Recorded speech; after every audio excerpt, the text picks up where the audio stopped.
Baik, saya Ahmad Ihsan Saputra. Di sini saya akan menjelaskan mengenai pengertian komunikasi dan pengambilan keputusan. Komunikasi merupakan komponen yang sangat penting bagi seseorang di dalam pergaulan sosial maupun dalam hubungan kerja. Dari komunikasi itu bisa diperoleh suasana yang akrab dan harmonis, bahkan terkadang bisa mendamaikan kedua belah pihak yang sedang bertikai. Namun bisa juga sebaliknya, terjadi pertentangan, benturan maupun permusuhan karena komunikasi yang salah. Kesalahan komunikasi tersebut bisa menyangkut isi atau dari caranya.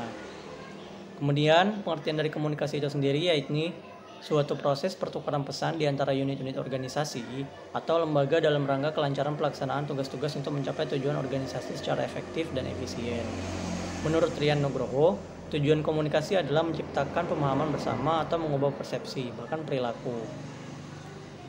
Komunikasi merupakan suatu proses di dalam seseorang atau beberapa orang, kelompok, organisasi, dan masyarakat yang menciptakan dan menggunakan informasi agar terhubung dengan lingkungan dan orang-orang lain. Kemudian untuk pengambilan keputusan.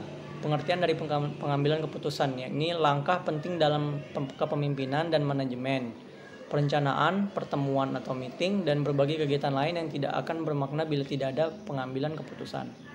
Seorang pemimpin harus memahami situasi kapan suatu keputusan harus diambil secara cepat dan kapan pengambilan keputusan tersebut harus dilakukan secara tepat serta mendadak.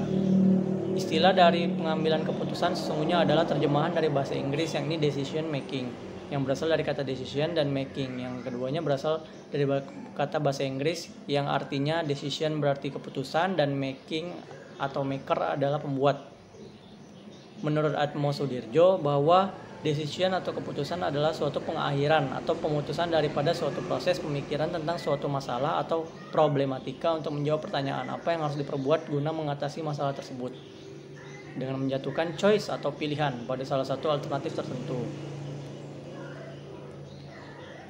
Berdasarkan beberapa definisi di atas, maka dapat ditarik kesimpulan bahwa pengambilan keputusan atau decision making merupakan suatu proses pemikiran dari pemilihan alternatif.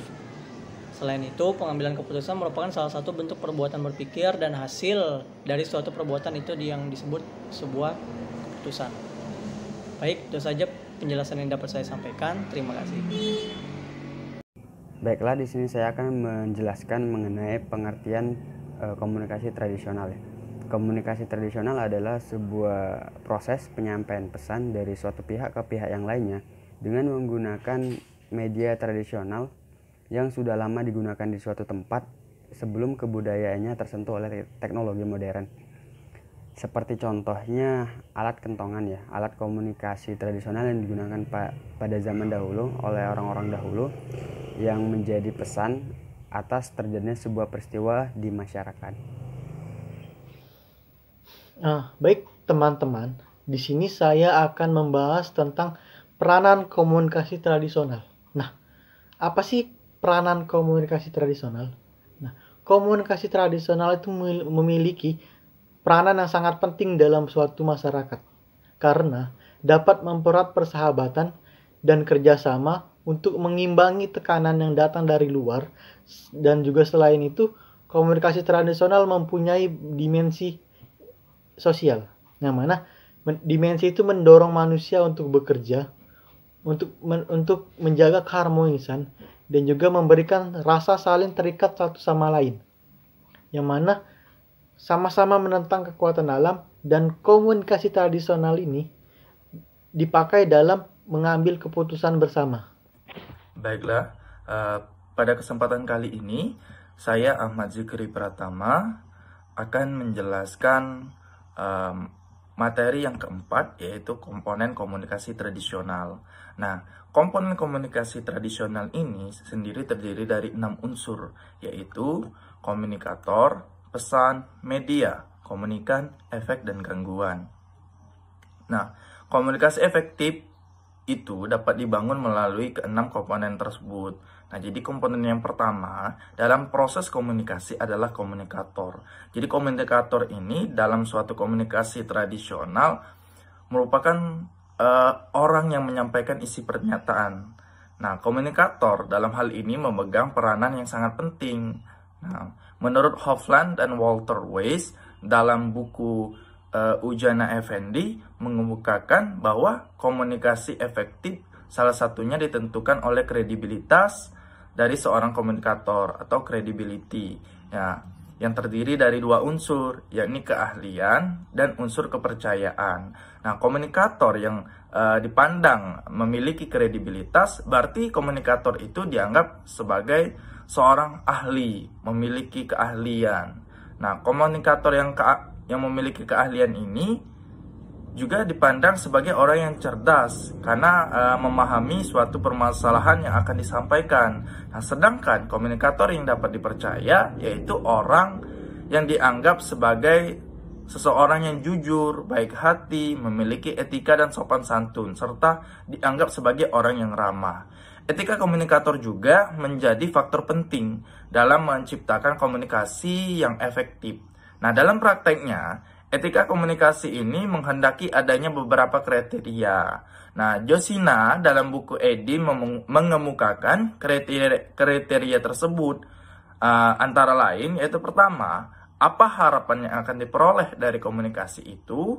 Kedua, bagaimana cara seseorang memilih dan memilah kata. Ketiga, konsekuensi apa yang timbul dalam komunikasi itu. Nah, selanjutnya komponen kedua dalam komunikasi tradisional adalah pesan. Nah, kalau tadi kita membahas tentang komunikator, seorang yang menyampaikan pesan, ini adalah sekarang adalah pesan, yaitu isi dari pernyataan yang disampaikan oleh komunikator. Nah, isi pernyataan ini hasilnya itu dengan menggunakan akal dan budinya. Jadi pesan dalam komunikasi tradisional dapat bersifat verbal dan non-verbal.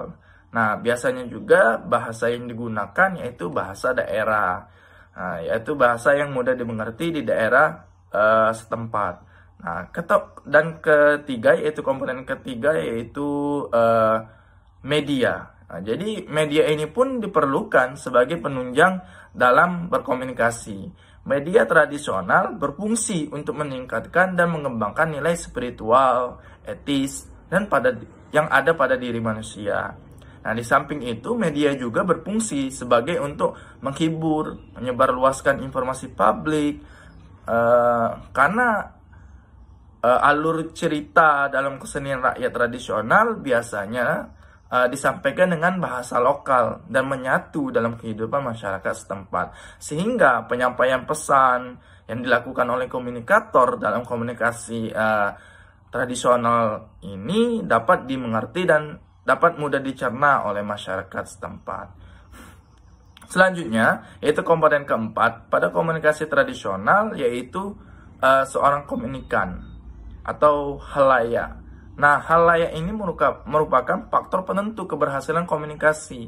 Nah, ukuran keberhasilan upaya komunikator yang ia lakukan, jadi menurut Rizwandi dalam buku ilmu komunikasi, beliau menyebutkan apabila pesan-pesan yang disampaikan melalui saluran yang diterima sampai pada halayak, itu sampai kepada sasaran dan dipahami serta mendapatkan tanggapan positif, maka hal tersebut sesuai dengan harapan komunikator. Nah, yang kelima yaitu proses komunikasi adalah efek. Nah, efek ini merupakan yang terjadi pada penerima setelah ia menerima pesan tersebut. Oke, baiklah. Materi selanjutnya itu mengenai langkah-langkah dalam pengambilan keputusan. Kami di sini mengambil dari ahli, yaitu menurut Herbert Asimov. Nah, langkah-langkah menurut Herbert ini ada 4, yaitu intelijensi, rancangan dan pilihan, serta implementasi. Jadi yang pertama itu intelijensi. Nah, di sini intelijensi merupakan cara atau menyelidiki lingkungan, merupakan proses pengambilan keputusan, yaitu sehingga ia bisa memperoleh data, terus diproses dan diperiksa agar dapat mengidentifikasi jenis masalah apa ini. Nah, selanjutnya itu ada rancangan. Rancangan di sini merupakan hal yang mencakup proses dari memahami masalah itu sendiri, mencari tahu pemecahannya dan menguji pemecahan dari masalah itu. Yang kemudian ketiga adalah pilihan. Di sini merupakan cara memilih suatu cara kegiatan khusus dari cara yang telah diperoleh dan diambil serta dilaksanakan. Dan yang terakhir ada implementasi. Nah, implementasi ini merupakan pelaksanaan dan tindakan setelah memperoleh keputusan itu sendiri dari berbagai alternatif kegiatan yang telah ditentukan sebelumnya. Baiklah, selanjutnya yaitu ada langkah-langkah dalam pengambilan keputusan, yaitu menurut MGN Newport. Yang pertama adalah penentuan tujuan. Nah, penentuan tujuan ini seorang pemimpin harus bisa mengambil keputusan tidak dalam pengambilan keputusan. Kami mengambil dari ahli juga, yaitu MGN Newport. Yang pertama itu penentuan tujuan. Nah, di sini seorang yang akan mengambil sebuah keputusan harus menjadi tolak ukurnya dalam memilih alternatif. Yang kedua yaitu pembatasan masalah. Nah, untuk membuat keputusan harus akurat ataupun harus tepat nih. Jadi harus membatasi masalah sebelumnya itu merupakan cara yang tepat dalam mengambil keputusan. Ini harus ditindaklanjutinya seperti apa. Nah, yang ketiga yaitu memilih alternatif dari pemecahan itu sendiri. Memilih alternatif merupakan salah satu cara untuk memecahkan masalah dengan pertimbangan sebelumnya, yaitu mengidentifikasi.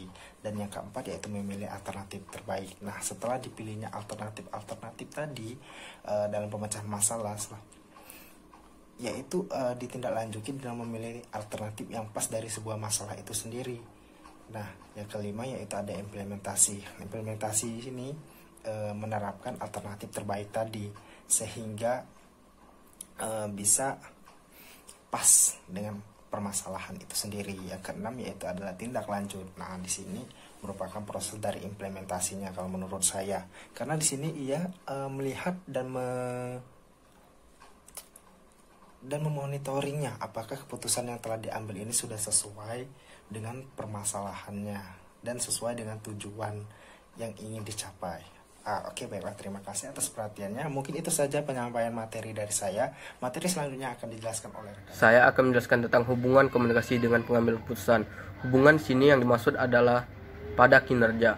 Kinerja adalah hasil atau tingkat keberhasilan seseorang secara keseluruhan selama periode tertentu dalam melaksanakan tugas, dibandingkan dengan berbagai kemungkinan seperti standar hasil kerja, target atau sasaran, serta kriteria yang telah ditentukan terlebih dahulu dan disepakati bersama-sama. Dapat disimpulkan bahwa kinerja merupakan hasil perolehan kerja individu dalam menyelesaikan tugasnya. Hubungan antara komunikasi dengan pengambilan keputusan dengan kinerja ditemukan bahwa terdapat hubungan positif antara keduanya. Hal ini sesuai dengan yang disampaikan oleh Mosley and Magnuson yang menyatakan bahwa komunikasi dan pengambilan keputusan secara bersama-sama berhubungan dengan kinerja. Contohnya, kepala sekolah sebagai pemimpin sekolah sangat dianjurkan memiliki kemampuan berkomunikasi yang baik, karena dengan kemampuannya dalam berkomunikasi akan sangat membantu dalam mengelola sumber daya yang ada di sekolah, terutama terkait dengan pengelolaan sumber daya manusia. Terkait dengan pengambil keputusan, agar tidak salah dalam mengambil keputusan, maka kepala sekolah perlu tegas dan bersikap hati-hati dalam memilah mana masukan yang membangun dan masukan yang melemahkan. Kesimpulannya adalah 1. Terdapat hubungan positif antara komunikasi dengan kinerja. Hal ini memberikan pengertian bahwa keterkaitan antara komunikasi dengan kinerja tergolong positif. Artinya, semakin baik komunikasi, makin baik pula kinerja kepala sekolah. 2. Terdapat hubungan positif antara pengambilan keputusan dengan kinerja. Hal ini memberikan pengertian bahwa keterkaitan antara pengambilan keputusan dengan kinerja tergolong positif. Artinya, semakin baik pengambilan keputusan, makin baik pula kinerja kepala sekolah. Ketiga, terdapat hubungan positif antara komunikasi dengan pengambilan keputusan secara bersama-sama dengan kinerja. Hal ini memberikan pengertian bahwa keterkaitan antara komunikasi dan pengambilan keputusan dengan kinerja tergolong positif. Artinya, semakin baik komunikasi dan pengambilan keputusan, makin baik pula kinerja kepala sekolah. Terima kasih.